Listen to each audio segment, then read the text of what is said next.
പരാജയത്തിൻ്റെ പാഠങ്ങൾ ഞങ്ങൾ വിലയിരുത്തുന്നുണ്ട്. പരാജയത്തിൻ്റെ കാരണങ്ങൾ ഇതൊന്നുമല്ല. കാരണം പരാജയത്തിൻ്റെ കാരണങ്ങൾ പറയുന്ന മധ്യപ്രദേശിൽ ഓവർ കോൺഫിഡൻസ്, രാജസ്ഥാനിൽ തമ്മിലടി, അതൊക്കെ കാരണമാണ് തോറ്റുപോയത്. അതേസമയത്ത് തെലങ്കാന ജയിച്ചല്ലോ, അതൊരു ഹിന്ദുത്വത്തിനും പേരിലല്ലോ. ഞാനവിടെ സ്ഥാനാർത്ഥി നിർണയത്തിൻ്റെ ചെയർമാനായിരുന്നതാണ്. പിന്നെ യു പിയിലെ ഏറ്റവും കൂടുതൽ എം പിമാരുണ്ടാവുന്നുണ്ട്. യു പി കിട്ടിയാൽ ഇന്ത്യ ഭരിക്കാൻ പറ്റൂ. ആ യു പിയിൽ ഇന്ത്യ സഖ്യത്തിന് നേതൃത്വം കൊടുക്കുന്ന പാർട്ടിയാണ് സമാജ്വാദി പാർട്ടി. അവർ പോവാണ്. അപ്പം നമ്മളെല്ലാം നോക്കിയിട്ട് വേണ്ട ഒരു തീരുമാനം എടുക്കാൻ. അല്ലാതെ CPM എന്ന് പറഞ്ഞാൽ കിണറ്റിലെ തവളയാണ്. അവർ കേരളം മാത്രമേ ഉള്ളൂ. അവർക്ക് മാത്രമല്ല, അതൊരു ഭൗതിക വിശ്വാസികളുടെ പാർട്ടിയാണ്, ദൈവവിശ്വാസികളുടെ പാർട്ടിയല്ല. അതുപോലെ കോൺഗ്രസിന് എടുക്കാൻ പറ്റും. ഞങ്ങളുടെ കൂട്ടത്തിൽ എല്ലാവരും ഉണ്ട്. വിശ്വാസികളായിട്ടുള്ള എന്നെ പോലുള്ളവരുണ്ട്, അവിശ്വാസികളുണ്ട്, എല്ലാവരും ഉണ്ട് പാർട്ടിക്കകത്ത്. ഏതാ? അതെ, ഞങ്ങൾക്ക് ഉപദേശം നൽകേണ്ട ആവശ്യമില്ല.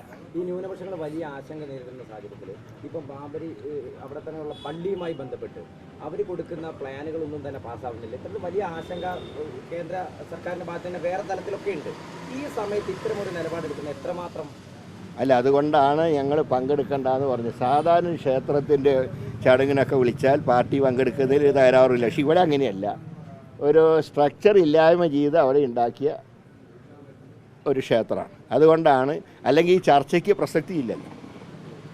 പിന്നെ ഈ വിധിച്ചത് ഞങ്ങളല്ല. ഞങ്ങളന്ന് പറഞ്ഞത് സെറ്റിൽമെൻറ്റ് നടപ്പാക്കിയിരുന്നെങ്കിൽ ഇനി കുഴപ്പമില്ല. അന്ന് ഞങ്ങൾ പറഞ്ഞത് സ്ട്രക്ചർ നിലനിർത്തിക്കൊണ്ട് അതിൻ്റെ പരിസരത്ത് അമ്പലം പണിയാണെന്നാണ് പറഞ്ഞത്. അല്ല, കോടതി പറഞ്ഞ പള്ളിയുടെ പ്ലാൻ ഇപ്പോഴും അനുമതി കിട്ടിയിട്ടില്ല. അതൊക്കെയാണ്.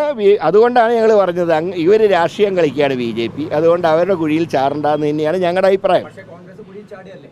കുഴിയിൽ ചാടിയിട്ടില്ലല്ലോ. നിങ്ങൾ പറയുന്ന പോലെ തീരുമാനം എടുക്കാൻ വേണോ ഹൈക്കമാൻഡുള്ളത്?